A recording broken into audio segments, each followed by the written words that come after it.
Olá, turma do sexto ano, tudo bom com vocês? Estamos aqui na nossa aula de literatura, hoje, quarta-feira. Na nossa aula anterior, nós falamos sobre a Moça Tecelã, de Marina Colasanti, e na nossa aula de hoje nós vamos falar sobre No Retiro da Figueira, que é de Moacir Scliar, certo? E aí nós vamos entrar nesse assunto e depois nós vamos comentar. Lembrando, eu quero deixar bem claro para você, que eu quero que você participe comigo no plantão. E aí nós podemos comentar bastante sobre, tanto na questão da nossa aula anterior, da Moça Tecelã, como na nossa aula de hoje do Retiro da Figueira, certo?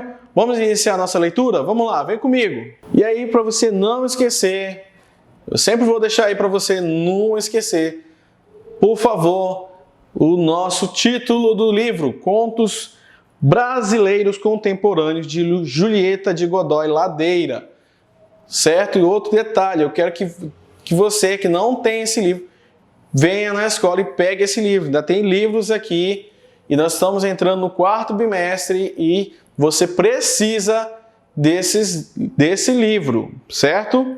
Vamos lá! Moacir Scliar, No Retiro da Figueira. Sempre achei que era bom demais. O lugar, principalmente.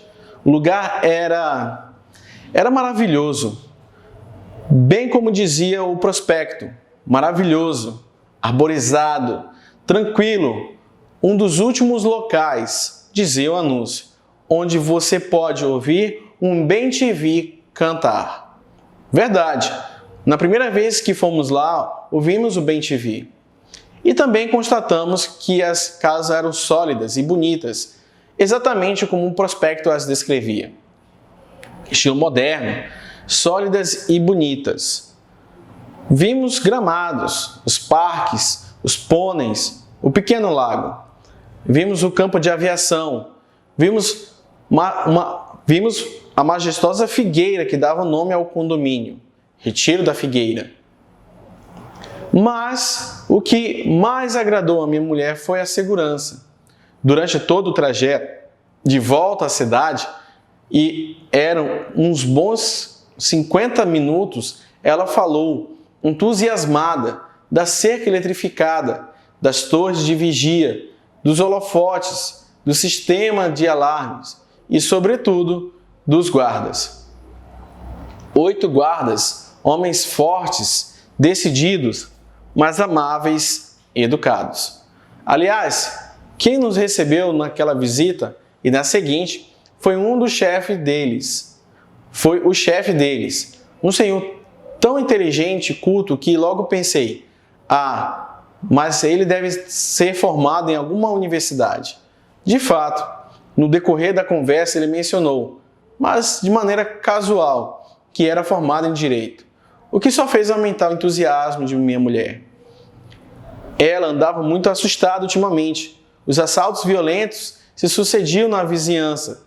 Trancas e porteiros eletrônicos já não detinham os criminosos. Todos os dias sabíamos de alguém roubado e espancado. E quando uma amiga nossa foi violentada por 2 marginais, minha mulher decidiu: tínhamos de mudar de bairro. Tínhamos de procurar um lugar seguro. Foi então que enfiaram o prospecto colorido sob nossa porta. Às vezes, penso que se morássemos num edifício mais seguro, o portador daquela mensagem publicitária nunca teria chegado a nós. E talvez... Mas isto agora são apenas suposições. De qualquer modo, minha mulher ficou encantada com o Retiro da Figueira. Meus filhos estavam vidrados nos pôneis. E eu acabava de ser promovido na firma. As coisas todas se encadearam e o que começou com um prospecto sendo enfiado sob a porta transformou-se, como dizia o texto, num novo estilo de vida. Não fomos os primeiros a comprar casa no Retiro da Figueira. Pelo contrário, entre nossa primeira visita e a segunda, uma semana após, a maior parte das 30 residências já tinha sido vendida. O chefe dos guardas me apresentou a alguns dos compradores. Gostei deles. Gente como eu, diretores de empresa, profissionais liberais, dos fazendeiros. Todos tinham vindo pelo prospecto e quase todos tinham se decidido pelo lugar por causa da segurança. Naquela semana, descobri que o prospecto tinha sido enviado apenas a uma quantidade limitada de pessoas. Na minha firma, por exemplo, só eu tinha recebido. Minha mulher atribuiu o fato a uma seleção cuidadosa de futuros moradores e viu nisso mais um motivo de satisfação. Quanto a mim, estava achando tudo muito bom. Bom demais. Mudamos-nos. A vida lá realmente era um encanto. Os bem-te-vis eram pontuais. Às 7 da manhã começavam o seu afinado concerto. Os pôneis eram mansos e as aleias ensaibradas estavam sempre limpas. A brisa agitava as árvores do parque, sempre 12, bem como dizia o prospecto. Por outro lado, o sistema de alarmes era impecável. Os guardas compareciam periodicamente à nossa casa para ver se estava tudo bem, sempre gentis, sempre sorridentes. O chefe deles era uma pessoa particularmente interessada. Organizava festas e torneios, preocupava-se com o nosso bem-estar. Fez uma lista dos parentes e amigos dos moradores para qualquer emergência. Explicou com um sorriso tranquilizador. O primeiro mês decorreu, tal como prometido no prospecto, num clima de sonho mesmo. Uma manhã de domingo, muito cedo, lembro-me que os bem-te-vis ainda não tinham começado a cantar. Soou a sirene de alarme. Nunca tinha tocado antes, de modo que ficamos um pouco assustados. Um pouco? Não, muito. Mas sabíamos o que fazer. Nos dirigimos em ordem ao salão de festas, perto do lago. Quase todos ainda de roupão ou pijama. O chefe dos guardas estava lá, ladeado por seus homens, todos armados de fuzis. Fez-nos sentar, ofereceu café. Depois, sempre pedindo desculpas pelo transtorno, explicou o motivo da reunião. É que havia marginais nos matos ao redor do retiro e ele, avisado pela polícia, decidira pedir que não saíssemos naquele domingo. Afinal, disse, em tom de gracejo, está um belo domingo, os pôneis estão aí mesmo, as quadras de tênis. Era mesmo um homem muito simpático. Ninguém chegou a ficar verdadeiramente contrariado. Contrariados ficaram alguns no dia seguinte, quando a sirene tornou a soar de madrugada. Reunimos-nos de novo no salão de festas, uns resmungando que era segunda-feira, dia de trabalho. Sempre sorrindo, o chefe dos guardas pediu desculpas novamente e disse que infelizmente não poderíamos sair. Os marginais continuavam nos matos soltos. Gente perigosa, entre eles, 2 assassinos foragidos. A pergunta de um irado cirurgião, o chefe dos guardas, respondeu que, mesmo de carro, não poderíamos sair. Os bandidos poderiam bloquear a estreita estrada do retiro. E vocês, por que não nos acompanham? Perguntou o cirurgião. E quem vai cuidar das famílias de vocês? Disse o chefe dos guardas, sempre sorrindo. Ficamos detidos naquele dia e no seguinte. Foi aí que a polícia cercou o local. Dezenas de viaturas com homens armados, alguns com máscaras contra gases. De nossa janela, nós os víamos e reconhecíamos. O chefe dos guardas estava com a razão. Passávamos o tempo jogando cartas, passeando ou simplesmente não fazendo nada. Alguns estavam até gostando. Eu não. Pode parecer presunção dizer isto agora, mas não estava gostando nada daquilo. Foi no 4º dia que o avião desceu no campo de pouso. Um jatinho. Corremos para lá. Um homem desceu e entregou uma maleta ao chefe dos guardas. Depois olhou para nós, amedrontado, pareceu-me, e saiu pelo portão da entrada, quase correndo. O chefe dos guardas fez sinal para que não nos aproximássemos. Entrou no avião, deixou a porta aberta e assim pudemos ver que examinava o conteúdo da maleta. fechou-a, chegou à porta e fez um sinal. Os guardas vieram correndo, entraram todos no jatinho. A porta se fechou, o avião decolou e sumiu. Nunca mais vimos o chefe e seus homens, mas estou certo que estão gozando o dinheiro pago por nosso resgate. Uma quantia suficiente para construir 10 condomínios iguais ao nosso, que eu, diga-se de passagem, sempre achei que era bom demais. E aí, você gostou dessa história? Ela é bastante interessante. Aí você pode literalmente observar que trata um pouco sobre a questão de corrupção, né? Pessoas que me iniciaram ali mostrando todo um lado belo vamos dizer ali, do condomínio, e por fim acabou que mostrou o lado escuro, no caso do caráter do chefe dos guardas e os guardas, que a princípio eram pessoas muito honestas, muito simpáticas, sempre sorridentes, tentando trazer um ar de segurança, e aí no final mostrou quem eles eram, que eles acabaram indo embora com o dinheiro que eles haviam conseguido daquelas construção das casas. Infelizmente isso acontece não somente na política, tá, gente? Isso pode acontecer em qualquer lugar. Por isso que eu quero que você participe comigo no plantão, que nós podemos trabalhar sobre a questão de corrupção. Afinal, você só pode pensar nisso, que é questão de política. E você pode estar muito equivocado em relação a isso. Certo? Então, é isso, turma. Nós vimos aí nosso retiro das figueiras.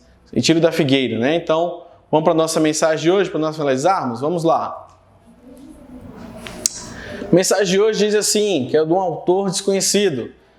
Admire sua força, melhore seus defeitos e prossiga para seu sucesso. E é isso aí, turma. Vamos finalizando por aqui. Boa quarta-feira para vocês. Um abraço virtual e até a próxima. Tchau, tchau.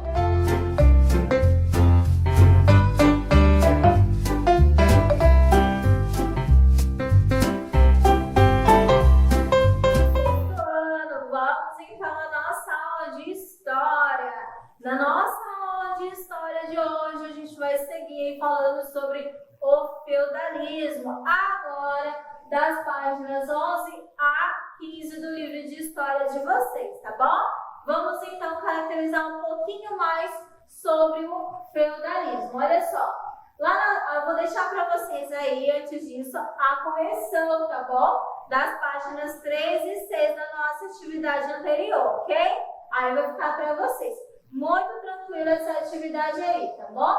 Olha só, a gente falou um pouquinho aí, antes de chegar no feudalismo, sobre a transição, né, da idade aí antiga para a idade média, sugerindo aí sobre as características de como é que se iniciou o feudalismo. E agora, nesse quarto bimestre, a gente vai caracterizar, né, estamos caracterizando aí o feudalismo, o processo aí do sistema feudal. Expliquei para vocês na nossa última aula também sobre o que era o feudalismo, como se caracterizava o feudalismo aí, né? Sistema econômico, político e social que se fundamenta aí nos aspectos da propriedade de terra. Falei para vocês que, diferentemente dos outros períodos Roma Antiga, ela foi caracterizada por quê? Pelas invasões de território, pela invasão de terras, né? Conquista de territórios. No sistema feudal, acontecia esse processo? Sim, acontecia ainda a invasão de territórios, mas esse sistema feudal já era bem diferente, porque a nobreza ela já estava bem ciente de como ela ia manter as suas terras, mesmo aí com a questão das invasões, né? No período antigo, da Roma Antiga, as terras elas eram conquistadas, mas ali não favorecia nada, nenhum processo, apenas conquistada. Nesse sistema feudal era diferente. As terras elas já tinham o quê? Uma base de pessoas, ou seja, o feudo, a nobreza, ela já deixava essa terra para alguém, para um proprietário, cuidar, e aí essas terras elas eram pouco invadidas, porque nelas habitavam pessoas que já se dirigiam aí a outra base econômica, outros processos. A terra não ficava ali livre não, tá bom? Ela tinha alguém, um proprietário em si.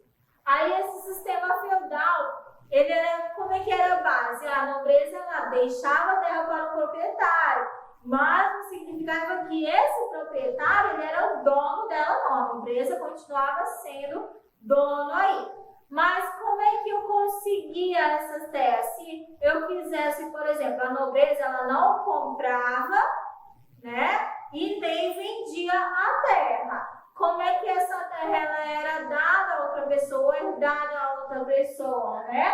Essa terra aí, ela era dada ou herdada através, se fosse, por exemplo, hierarquia, se fosse de pai para filho, tá bom? Apenas dessa maneira aí. E aí essas terras, ou no caso a nobreza, ela não ia doar essa terra para você não. Ela não ia, eu vou doar essa terra para o proprietário que ele está precisando. Não, era diferente, tá bom? Apenas pelo sistema de hierarquia. Aí ele vai falar aí que a Idade Média ela foi marcada por guerras, como a gente citou, né? E invasões de povos estrangeiros também. Aí, ó, por meio de doação, né? No caso, por resultado de conquista aí de um exército em conflitos, ou seja, você invadiu a terra, conquistou aquela terra é sua, né? Ou por herança proveniente aí do pai ou algum parente próximo também, questão da herança, por meio de doação, que era bem difícil também. Sociedade feudal, a gente caracterizou, né? Como é que estava dividido a sociedade feudal, nobreza e o clero, como é que se fundamentava essa sociedade aí. Nós temos os nobres, que eles eram divididos em dois segmentos. Nós temos a alta nobreza, que era formada aí por duques, condes e marqueses, e também a baixa nobreza, que estava caracterizada aí por barões, viscondes e cavaleiros. Esses últimos prestavam os serviços militares aos grandes senhores e viviam e lutavam por eles, o que exigia disciplina e treinamento aí desde a adolescência, tá bom? O clero, como é que era a formação do clero? O clero ele fundamentava-se na formação de uma sociedade com pouca mobilidade social, na qual a posição do indivíduo era determinada no nascimento, que era entendido aí como desejo celeste. Dessa forma, a condição social de uma pessoa era compreendida como uma vontade de Deus, né? Logo, ir contra ele significava ofender o próprio Senhor. Desse modo, impedia-se o questionamento sobre a situação. Vocês lembram que lá na Roma Antiga, eles não podiam mudar de classe social, né? Eles tinham que se manter na mesma classe social. Aqui no clero, eles tinham uma condição um pouco diferente, tá bom? Ele já era escolhido aí para outra classe social. A igreja, ela dividiu-se entre o clero secular e o clero regular. Aí, olha só, nós temos como clero secular, que vivia em contato com os fiéis e era encarregado da administração dos bens da igreja, e o clero regular, que se dedicava às orações e à meditação também. Esse último aí, isolados do dia a dia das pessoas, os religiosos aí do clero regular, eles foram responsáveis por preservar as obras científicas e literárias aí de povos que viveram antes deles. Então, a divisão deles estava associada a esse modo aí. Como ordens aí dos franciscanos também. Então, eles eram isolados de outras pessoas. Eles viviam apenas para o estudo e para a leitura dos antepassados, diferente do clero secular, que já vivia em meio à sociedade, tá bom? Sociedade feudal. A sociedade feudal, como a gente pode ver aí, né, tinham um papel aí característico, né, cada um com uma função.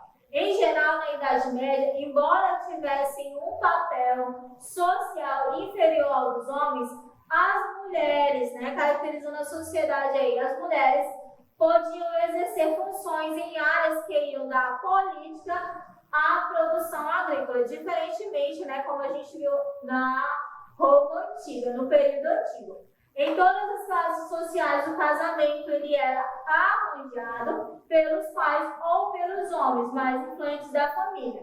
Entre os nobres, o matrimônio era uma forma de criar alianças e ampliar territórios e também riquezas, perpusnar esses povos aí, né?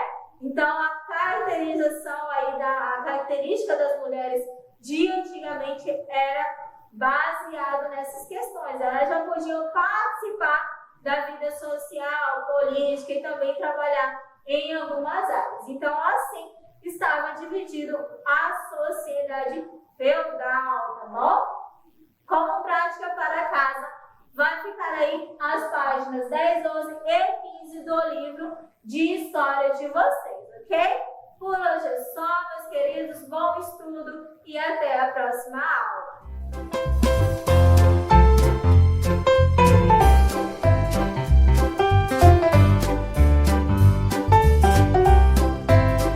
Olá, sexto ano, bem-vindos então a mais uma aula. Agora a nossa aula de Geografia, hoje, quarta-feira, 21/10/2020. Vamos à nossa aula de Geografia.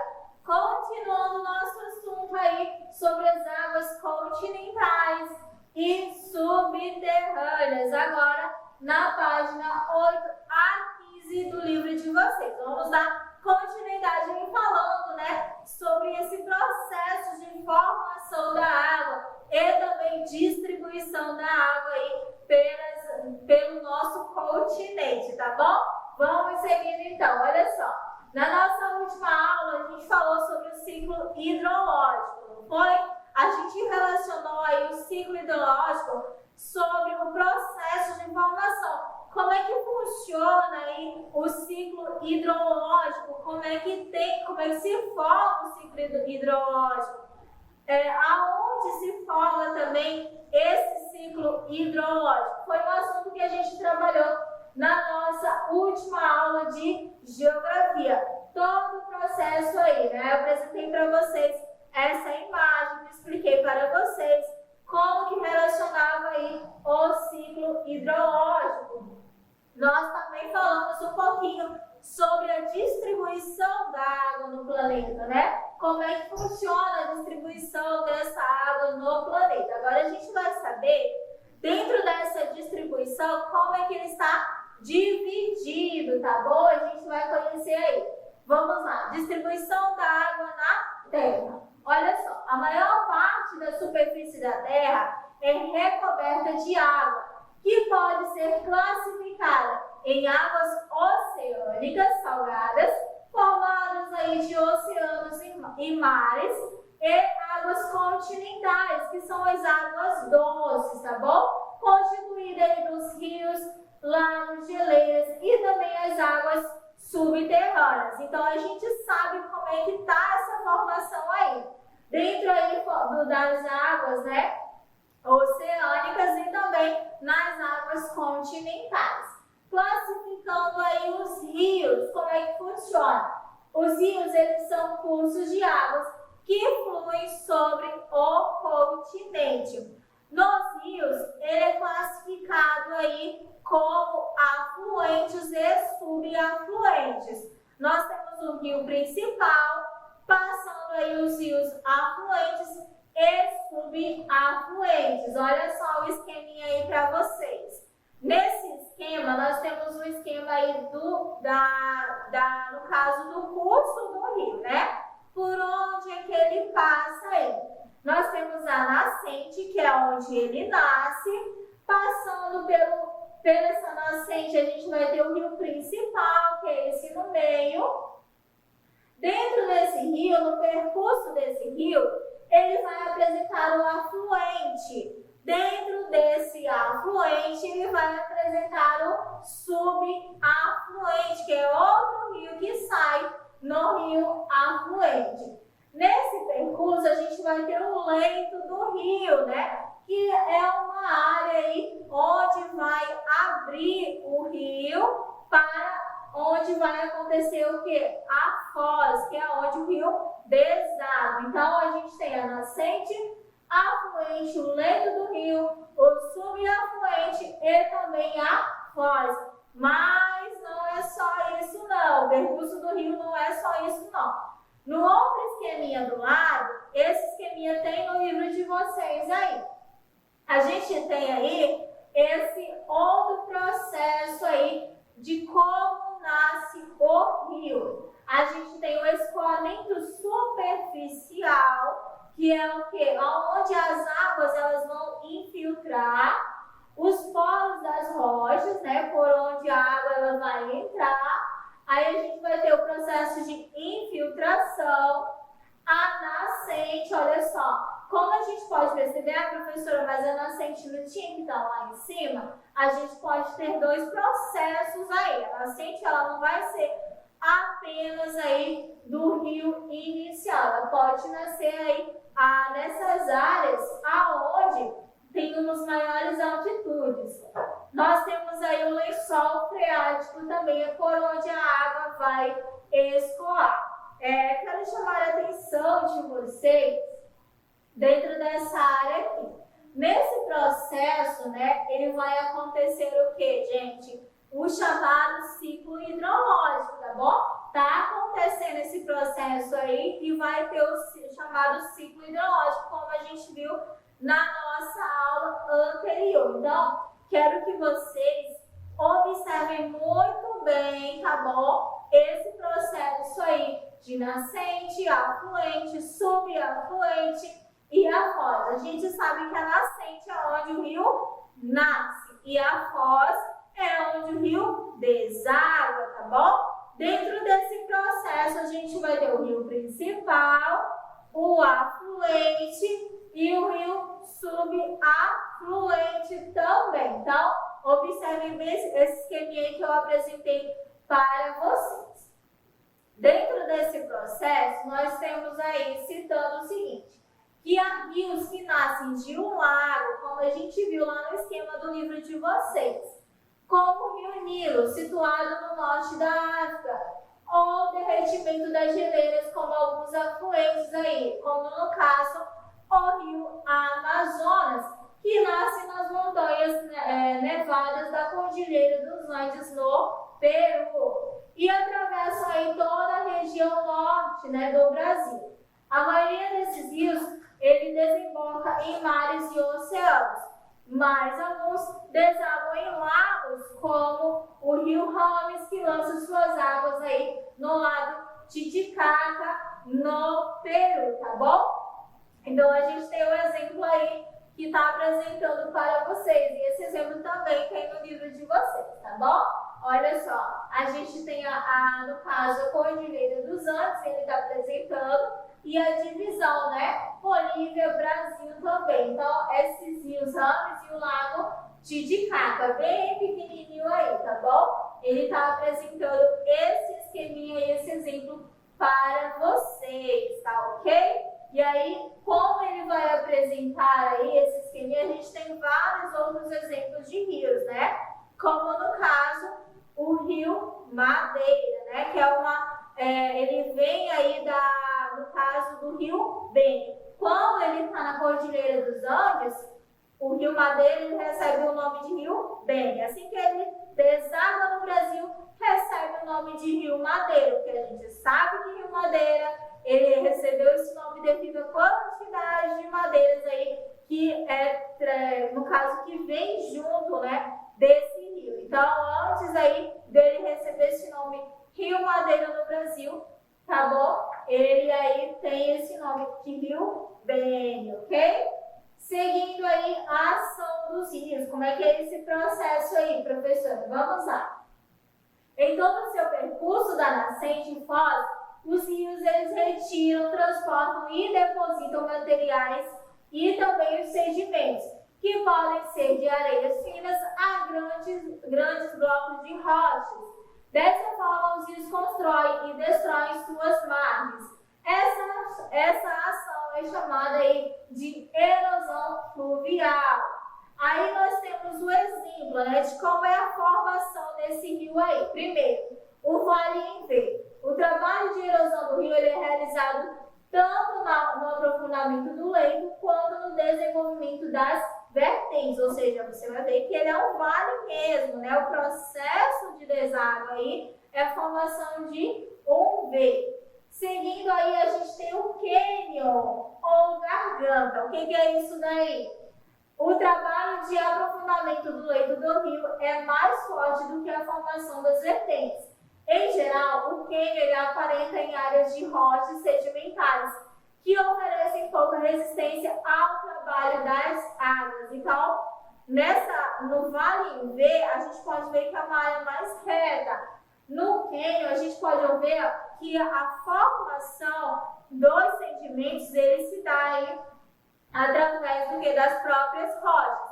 No vale em V, não. O rio é que ele está fazendo o curso. No cânion, não. As rochas é que vai fazer o curso do rio. Meandros são as curvas que o rio forma em seu percurso por uma área plana. Com o passar do tempo, o rio ele pode alterar a sua trajetória. E isso acontece aí quando ele abandona uma curva, né, um meandro, que dará origem a um lago, ou seja, um lago abandonado. Vou apresentar para vocês depois algumas imagens referentes aos meandros aí, tá bom? Aí a gente, na foto, em cima, a gente tem, por exemplo, os meandros também, que é a curva do rio aí, a curva que ele vai fazer ao longo do seu percurso, tá bom? Aproveitamento dos rios, a gente sabe que os rios eles são utilizados aí como fonte de economia e também transporte de pessoas. O que ele vai citar no livro de vocês? Que os rios de planície eles são aqueles que percorrem as áreas aquainadas e que não costumam apresentar grandes desníveis em seu leito. Esses rios formam caminhos naturais utilizados pelos seres humanos para a navegação. Como exemplo, voltando novamente o rio Madeira, tá bom? E aí, esse é o nosso conteúdo de hoje. Na próxima aula, a gente vai seguir um pouquinho falando sobre a bacia hidrográfica. Qual a característica da bacia hidrográfica? Por hoje é só, meus queridos. Muito obrigada, beijos e até a próxima aula.